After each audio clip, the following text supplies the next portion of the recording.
O Mahabharata. De Krishna Dvaipayana Vyasa. Livro 2. Jarasandha Vada Partha. Capítulo 20. Krishna, Arjuna e Bhima partem para lutar com Jarasandha. Krishna disse: ambos, Ansa e Divaka, morreram. Kansa também e todos os seus seguidores estão mortos. Chegou a hora, portanto, da destruição de Jarasandha. Ele não pode ser vencido em batalha nem por todos os celestiais e asuras, lutando juntos. Nós pensamos, no entanto, que ele deve ser vencido em uma luta corporal com braços nus. Em mim está a política, em Bhima a força e em Arjuna está o triunfo, e, portanto, como prelúdio para realizar o Rajasuya, nós certamente realizaremos a destruição dos soberanos de Magadha. Quando nós três nos aproximarmos daquele monarca em segredo, ele, sem dúvida, se envolverá em combate com um de nós. Por medo da ignomínia, por cobiça, e por orgulho de força, ele certamente convocará Bhima para o combate. Como a própria morte que mata uma pessoa, mesmo que ela seja cheia de orgulho, o poderoso Bhimazena e de braços longos efetuará a destruição do rei. Se tu conheces o meu coração, se tens alguma fé em mim, então transfere para mim, como um penhor, Bhima e Arjuna sem perda de tempo. Vaisampayana continuou, abordado desse modo pelo sublime, Yudhishthira, vendo Bhima e Arjuna com os rostos alegres, respondeu, dizendo: ó Achyuta, matador de todos os inimigos, não fales assim. Tu és o senhor dos Pandavas. Nós somos dependentes de ti. O que tu dizes, ó Govinda, é compatível com os conselhos sábios. Tu nunca lideraste aqueles a quem a prosperidade virou as costas. Eu que estou sob as tuas ordens já considero Jarasandha morto, os monarcas confinados por ele como já libertados e o Rajasuya já realizado por mim.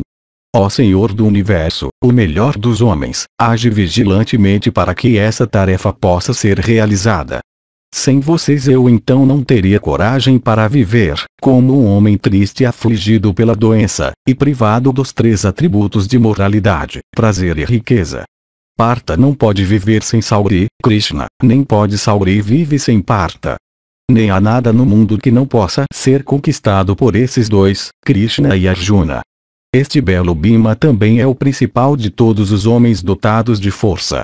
De grande renome, o que ele não poderia realizar com vocês dois? As tropas, quando devidamente lideradas, sempre fazem um serviço excelente. Um exército sem um líder é chamado de inerte pelos sábios. Tropas, portanto, devem sempre ser lideradas por comandantes experientes. Para lugares que são baixos, os sábios sempre levam a água. Até os pescadores fazem a água, do tanque, jorrar através de buracos. Líderes experientes sempre lideram suas tropas observando as brechas e os pontos do inimigo que podem ser atacados. Nós, portanto, nos esforçaremos para realizar nosso propósito seguindo a liderança de Govinda, que é conhecedor da ciência de política, este personagem cuja fama se estende por todo o mundo. Para a realização bem-sucedida de um objetivo, uma pessoa deve sempre colocar Krishna na dianteira, este principal dos personagens cuja força consiste em sabedoria e política e que possui o conhecimento dos métodos e recursos. Para a realização de um propósito, portanto, que Arjuna, o filho de Pritha, siga Krishna, o principal dos Yadavas, e que Bhima siga Arjuna. Política e boa sorte e poder, então, ocasionarão o sucesso em uma questão que requer coragem. Vaisampayana disse, ao ouvir isso de Yudhishthira, o trio Krishna, Arjuna e Bhima, todos possuidores de grande energia, partiram para Magadha vestidos no traje de Brahmanisnataka de corpos resplandecentes, e abençoados pelas palavras agradáveis de amigos e parentes. Possuidores de energia superior e de corpos já como o sol, a lua, e o fogo, cheios de fúria pela triste sina de seus reis parentes, os corpos deles se tornaram muito mais brilhantes. E as pessoas, observando Krishna e Arjuna, ambos que nunca antes foram vencidos em batalha, com Bhima na dianteira, todos preparados para realizar a mesma tarefa, consideraram Jarasandha como já morto. pois o ilustre par, Krishna e Arjuna, eram mestres que dirigiam todas as operações no universo, como também todos os atos relativos à moralidade, riqueza e prazer de todos os seres. Tendo saído do país dos Kurus, eles atravessaram Kuru-Jangala e chegaram ao encantador Lago de Lótus. Passando pelas colinas de Kalakuta, eles então o seguiram cruzando o Gandaki, o Sadanira, Karatoya, e o Sarkaravarta e os outros rios que avançavam pelas mesmas montanhas. Eles então cruzaram o encantador Sarayu e viram o país de Kosala do leste. Passando por aquele país, eles foram para Mithila e então cruzaram o Mala e Charamanvati. Os 3 heróis cruzaram o Ganges e o Soni e foram em direção ao leste. Finalmente aqueles heróis de glória imorredora chegaram a Magadha no coração do país de Kushava. Alcançando então as colinas de Gorata, eles viram a cidade de Magadha que estava sempre cheia de vacas e riqueza e água e tornada bela com as inúmeras árvores que havia lá. Capítulo 21. Entram na cidade. Derrubam um topo. São recebidos no palácio. Vasudeva disse: vê, ó Partha, a grande capital de Magadha, com toda a sua beleza. Cheia de rebanhos e manadas e com seu estoque de água que nunca se esgota, e adornada também com belas mansões colocadas em ordem excelente, ela é livre de todo tipo de calamidade. As 5 grandes colinas de Vayara, Varaya, Vrishava, Rishigiri, e a encantadora Chaitya, todas com topos altos e cobertas com árvores altas, de sombra fresca e ligadas uma à outra, parecem estar juntamente protegendo a cidade de Girivraja. Os leitos das colinas são ocultados por florestas de encantadoras e fragrantes ludras que têm as pontas de seus ramos cobertas de flores. Foi aqui que o ilustre Gautama, de votos rígidos, gerou em sua mulher Sudra Usinari, a filha de Usinara, Kashivati e outros filhos célebres. Que a linhagem de Gautama ainda viva sob o domínio de uma raça humana comum, os monarcas, é somente evidência da bondade de Gautama para com os reis. E, ó Arjuna, foi aqui que no passado os monarcas poderosos de Anga e Vanga e outros países vieram para a residência de Gautama, e passaram seus dias em alegria e felicidade. Vê, ó Partha, essas florestas de pipalas encantadoras e lodras belas próximas do lado da residência de Gautama. Lá moravam antigamente aqueles Nagas, Arvuda e Sakravapin, perseguidores de todos os inimigos, como também o Nagasvastika e aquele outro Naga excelente chamado Manu. O próprio Manu ordenou que o país dos Magadas nunca fosse afligido pela seca, e Kaushika e Manimati também favoreceram a região. Em posse dessa cidade encantadora e invulnerável, Jarasandha está sempre inclinado a procurar a realização dos seus propósitos ao contrário de outros monarcas. Nós, no entanto, por matá-lo hoje humilharemos o seu orgulho. Vaisampayana disse, falando dessa forma àqueles irmãos de energia abundante, ele da tribo Vrishni e os 2 Pandavas entraram na cidade de Magadha. Eles então se aproximaram da cidade invulnerável de Girivraja, que estava cheia de habitantes alegres e bem alimentados pertencentes a todas as 4 classes, e onde as festividades eram perenes. Ao chegarem então ao portão da cidade os irmãos, ao invés de passarem através dele, começaram a perfurar, com suas flechas, o coração do alto topo de Shaityaka que era venerado pela tribo de Vryadrata, como também pelos cidadãos e que encantava os corações de todos os Magadas. Lá Vryadrata matou um canibal chamado Rishava e tendo matado um monstro fez de sua pele 3 tambores os quais ele colocou na sua própria cidade. E aqueles tambores eram tais que o som de uma batida neles durava um mês inteiro. E os irmãos derrubaram o topo de Shaityaka que era encantador para todos os Magadas, no ponto onde aqueles tambores cobertos com flores celestiais costumavam produzir seu som contínuo. E, desejosos de matar Jarasandha, eles pareceram por esse ato colocar os pés sobre a cabeça de seu inimigo. E atacando com suas armas poderosas aquele imóvel e enorme e alto e antigo topo célebre sempre adorado com perfumes e coroas florais, aqueles heróis o derrubaram. E com corações alegres eles então entraram na cidade. E ocorreu que os brahmanes eruditos residentes dentro da cidade viram muitos maus presságios, os quais eles relataram para Jarasandha. E o sacerdote, fazendo o rei montar em um elefante, girou pedaços de madeira acesos em volta dele. E o rei Jarasandha também, possuidor de grande coragem, com o objetivo de se proteger daqueles males, iniciou a celebração de um sacrifício, com votos e jejuns apropriados. Enquanto isso, ó Bharata, os irmãos desarmados, ou mais propriamente com seus braços nus como suas únicas armas, desejosos de lutar com Jarasandha, entraram na capital disfarçados de brahmanes. Eles viram a beleza extraordinária das lojas cheias de vários víveres e coroas florais, e abastecidas com artigos de todas as variedades e de várias qualidades que os homens poderiam desejar.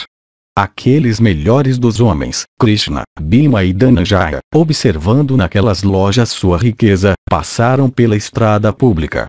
E dotados de grande força, eles pegaram à força dos vendedores de flores as guirlandas que eles tinham exposto para vender. E vestidos em mantos de várias cores e enfeitados com guirlandas e brincos, os heróis entraram na residência de Jarasandha, possuidor de grande inteligência, como leões Himalaia, examinando rebanhos de gado. E os braços daqueles guerreiros, ó rei, cobertos com pasta de sândalo, pareciam os troncos das árvores sala. O povo de Magadha, vendo aqueles heróis parecidos com elefantes, com pescoços largos como os das árvores e peitos amplos, começou a se admirar. Aqueles touros entre homens passando pelos 3 portões que estavam abarrotados de homens, orgulhosamente e alegremente se aproximaram do rei. E Jarasandha, erguendo-se com pressa, os recebeu com água para lavar seus pés, e mel e os outros ingredientes do Arghya, com presentes de vacas, e com outras formas de respeito. O grande rei se dirigiu a eles e disse: vocês são bem-vindos. E, ó Janamejaya, Partha e Bhima ficaram calados a isso.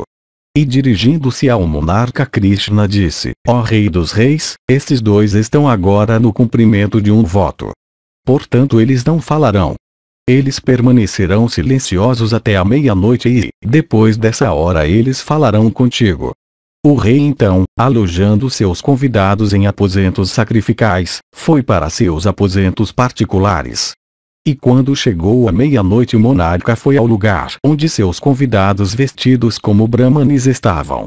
Pois, ó rei, aquele monarca sempre vitorioso praticava um voto que era conhecido por todos os mundos, que logo que ele soubesse da chegada de brahmanes na Taka, sua cidade, mesmo que fosse à meia-noite, ele sairia imediatamente, ó Bharata, e lhes concederia uma audiência. Observando o traje estranho dos seus convidados, aquele melhor dos reis ficou muito admirado. Apesar de tudo isso, no entanto, ele o serviu respeitosamente. Aqueles touros entre homens, aqueles matadores de todos os inimigos, por outro lado, o melhor da linhagem Bharata, observando o rei Jarasandha, disseram: que a salvação seja alcançada por ti, ó rei, sem dificuldade. E, ó tigre entre reis, tendo dito isso ao monarca, eles ficaram olhando uns para os outros. E, ó rei dos reis, Jarasandha então disse aos filhos de Pandu e aquele da tribo Yadu, todos disfarçados de brahmanes: tomem seus lugares. E aqueles touros entre homens se sentaram, e, como os 3 sacerdotes de um grande sacrifício, resplandeciam em sua beleza. E o rei Jarasandha, Otto da família Kuru, firmemente dedicado à verdade, criticando os convidados disfarçados, disse a eles: é bem conhecido por mim que em todo o mundo brahmanes, no cumprimento do votos na Taka, nunca enfeitam seus corpos com guirlandas e pastas fragrantes inadequadamente. Quem são vocês, portanto, assim enfeitados com flores, e com as mãos portando as marcas da corda do arco? Vestidos em mantos coloridos e ornados inadequadamente com flores e pasta, vocês me deram a entender que eram brahmanes, embora tendo a energia kshatriya. Digam-me realmente quem são vocês. A verdade orna até os reis. Derrubando o topo da colina Shaityaka, porque vocês, disfarçados, entraram na cidade por um portão impróprio sem medo da ira real. A energia de um Brahmane habita em suas palavras, não em ação. Esse seu ato não corresponde à classe a qual vocês declaram pertencer. Digam-nos, portanto, qual objetivo vocês têm em vista. Chegando aqui por tal caminho impróprio, porque vocês não aceitam o culto que eu ofereço? Que é seu motivo para virem a mim? Assim abordado pelo rei, Krishna de grande alma, habilidoso com palavras, assim respondeu ao monarca em uma voz calma e grave. Krishna disse, ó rei, nos reconhece como Brahmanis Snataka. Brahmanes e Kshatriyas Vaishyas são todos, o monarca, qualificados para cumprir o voto de Snataka. Este voto, além disso, tem muitas regras especiais e gerais. Um Kshatriya que cumpre esse voto com regras especiais sempre obtém prosperidade. Portanto, nós nos enfeitamos com flores. Kshatriyas, ó rei, mostram sua energia por meio de seus braços e não com palavras. É por isso, portanto, ó filho de Vryadrata, que as palavras proferidas por um Kshatriya nunca são audaciosas. O monarca, o Criador, plantou sua própria energia no alvo do Kshatriya.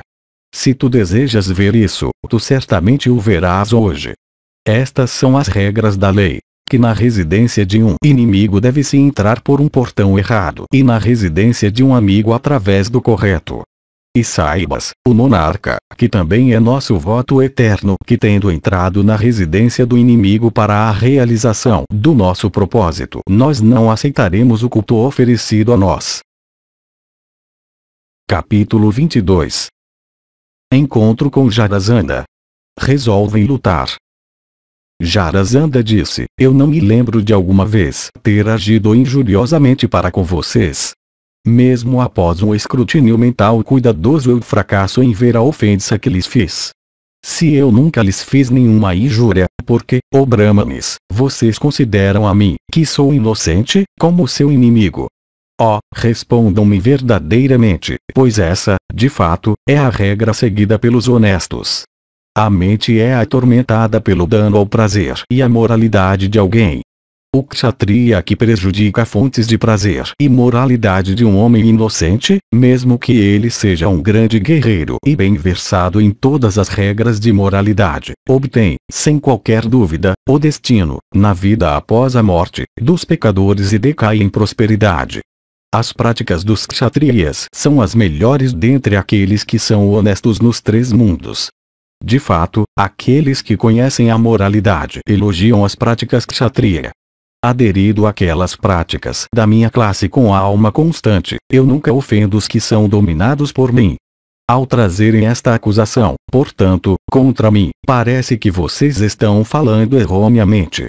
Krishna disse, ó tu de braços poderosos, há certa pessoa na liderança de uma linhagem real, que defende a dignidade de sua linhagem. Por ordem dele nós viemos contra ti. Tu trouxeste, ó rei, muitos dos Kshatriyas do mundo como cativos, para a tua cidade. Tendo cometido esse erro pecaminoso, como tu te consideras inocente? O melhor dos monarcas, como um rei pode agir injustamente em relação a outros reis virtuosos? Mas tu, ó rei, tratando os outros reis com crueldade, procuras oferecê-los como sacrifício ao deus Rudra. Ó filho de Vryadrata, esse pecado cometido por ti pode tocar até a nós, pois, como somos virtuosos em nossas práticas, nós somos capazes de proteger a virtude.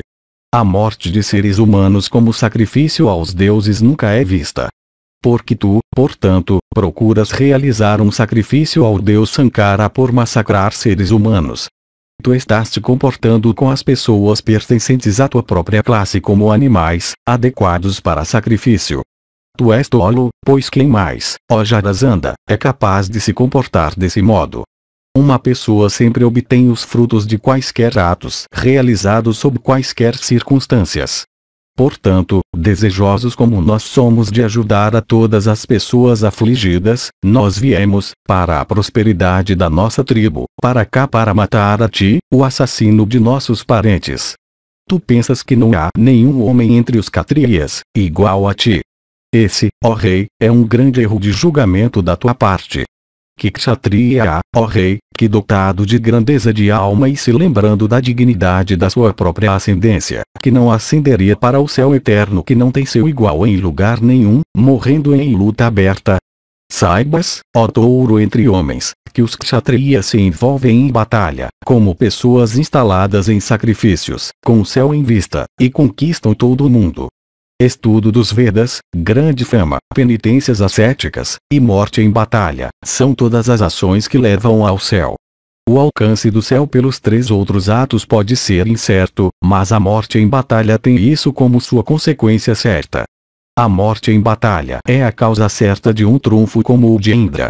Ela é agraciada por méritos numerosos. É por essa razão que aquele de 100 sacrifícios, Indra, se tornou o que é, e por vencer os Asuras ele governa o universo. Hostilidade com quem mais além de ti é tão certa de levar para o céu, orgulhoso como tu és da força extrema da tua vasta hoste magada. Não desconsideres os outros, ó rei. A coragem habita em cada homem. Ó rei de homens, há muitos homens cuja coragem pode ser igual ou superior à tua. Como eles não são conhecidos, tu és o único notado por tua coragem. A tua bravura, ó rei, pode ser suportada por nós. E, portanto, por isso que eu falo dessa maneira. Ó rei de Magadha, deixa de lado a tua superioridade e orgulho na presença daqueles que são teus iguais. Não vás, ó rei, com teus filhos e ministros e exército, para as regiões de Yama. Damvodava, Kartavirya, Uttara e Vryadrata foram reis que encontraram a destruição, junto com todas as suas tropas, por terem desrespeitado aos seus superiores. Desejosos de libertar os monarcas presos por ti, saibas que nós sem dúvida não somos Brahmanes. Eu sou Urishesha, também chamado Sauri, e esses 2 heróis entre os homens são os filhos de Pandu. Ó rei de Magadha, nós te desafiamos. Luta colocando-te diante de nós. Ou tu libertas todos os monarcas, ou irás para a residência de Yama. Jarasandha disse, eu nunca aprendi um rei sem vencê-lo primeiro. Quem é mantido aqui que não foi derrotado em guerra? Este, ó Krishna, é dito que é um dever que deve ser seguido pelos kshatriyas. Trazer os outros sob o seu domínio pela demonstração de bravura e então tratá-los como escravos. Tendo colhido aqueles monarcas com a intenção de oferecê-los como sacrifício ao Deus, como eu, ó Krishna, por medo libertá-los-ei hoje, quando eu me lembro também do dever de um kshatriya que eu recitei, com tropas contra tropas alinhadas em ordem de batalha, ou 1 contra 1, ou contra 2, ou contra 3, ao mesmo tempo ou separadamente, eu estou pronto para lutar. Vaisampayana disse, tendo assim falado, e desejando lutar com aqueles heróis de realizações terríveis, o rei Jarasandha ordenou que Sahadeva, seu filho, fosse instalado no trono. Então, ó touro da raça Bharata, o rei, na véspera da batalha, pensou em seus 2 generais Kausika e Chitrasena. Aqueles 2, ó rei, eram antigamente chamados por todos no mundo dos homens pelos títulos respeitosos de Ansa e de Vaca. E, o monarca, aquele tigre entre homens, o senhor Sauri sempre dedicado à verdade, o matador de Madhu, o irmão mais novo de Aladara, o principal de todos os homens que tem seu sentido sob controle completo, mantendo em vista a ordem de Brahma e se lembrando de que os soberanos de Magadha estava destinado a ser morto em batalha por Bhima e não pelo descendente de Madhu, Yadavas, não desejou ele mesmo matar o rei Jarasandha, aquele principal de todos os homens dotados de força, aquele herói possuidor da bravura de um tigre, aquele guerreiro de coragem terrível,